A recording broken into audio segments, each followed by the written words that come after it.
പാപ്പ നടുക്ക് നടന്നു വരുന്നുണ്ട്. അവിടെ കാത്തു നിൽക്കുന്ന പിതാക്കന്മാരിൽ ഒന്ന് ശ്രദ്ധിക്കുന്ന ഒന്നായിരിക്കും. ക്ലീമിസ് പിതാവ് അവിടെ ഉണ്ടാകാനുള്ള സാധ്യതയുണ്ട്. ഓ, നമുക്ക് നോക്കാം. ഒരു ക്ലോസപ്പ് ഷോട്ട് കിട്ടുവാണെങ്കിൽ നമുക്ക് നോക്കായിരുന്നു.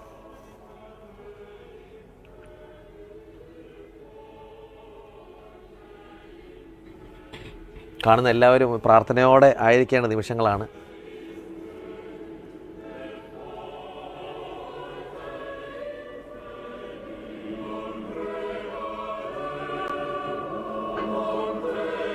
ഇത്ര സോളമായിട്ടുള്ള തീർച്ചയായും നമുക്ക് കാണുമ്പോഴും കേൾക്കുമ്പോഴും അവിടെ ആയിരിക്കുമ്പോഴും ആ ഒരു ദൈവീകമായിട്ടുള്ള ഒരു സാന്നിധ്യം, ആ ഒരു ഹെവൻലി ബ്ലിസ്.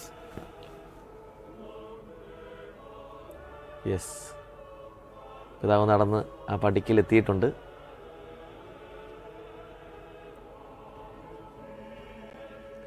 ക്ലീമിസ് ബാവ അവിടെ ഉണ്ടെന്ന് തന്നെയാണ് നമുക്ക് മനസ്സിലാക്കാൻ സാധിക്കുന്നത്.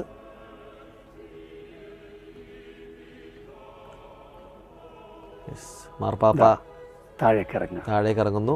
ഒപ്പം ശുശ്രൂഷകരുണ്ട്. പുറകെ നമ്മുടെ പൗരസഭയിലെ പിതാക്കന്മാരും ഇറങ്ങി വരുന്നുണ്ട്.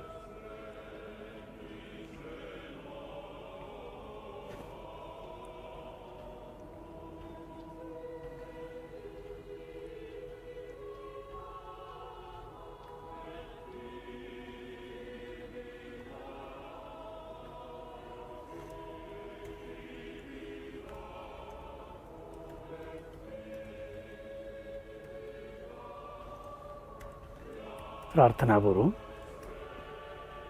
ലയോ പാപ്പ. യെസ്,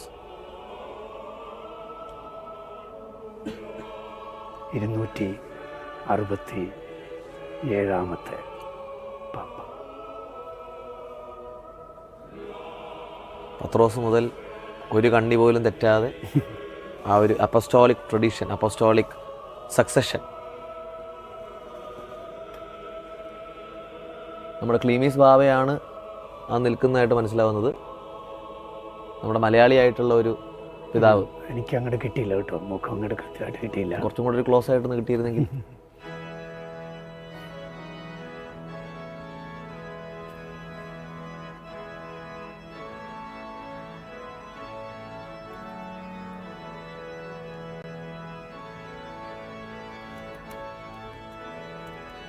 ധൂപിക്കുകയാണ് ഇപ്പോൾ.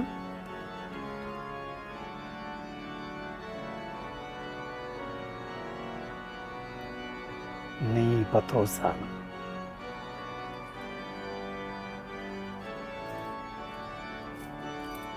അങ്ങനെ നമ്മുടെ ലിറ്റർജിയുടെ കർമ്മങ്ങൾ ആരംഭിച്ചു കഴിഞ്ഞിരിക്കുകയാണ്. ഈ ധൂപാർച്ചനോടെയാണ് ലിറ്റർജി ആരംഭിക്കുന്നതെന്നാണ് നമ്മൾ മനസ്സിലാക്കുന്നത്.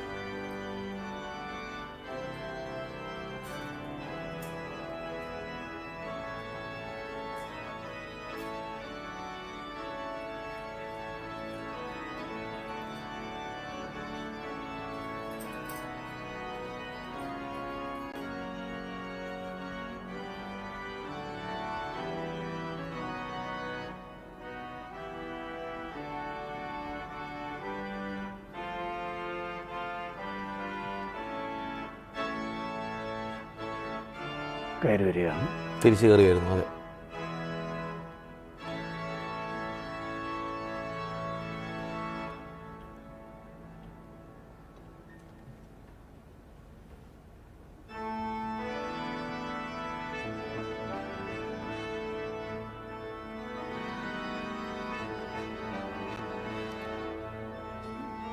മാർപ്പാപ്പയ്ക്ക് പാലിയവും മുക്കുവൻ്റെ മോതിരവും കൊടുക്കുന്നത് 3 കർദിനാളന്മാരാണല്ലോ. 3 റാങ്കുകളില്ല, 3 കർദിനാളന്മാരാണല്ലോ കൊടുക്കുന്നത്.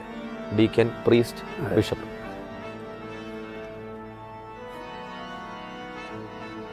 ഇപ്പോൾ പാലിയവും മോതിരവും ബൈബിളും വഹിച്ചുകൊണ്ടുള്ള പ്രദക്ഷിണം.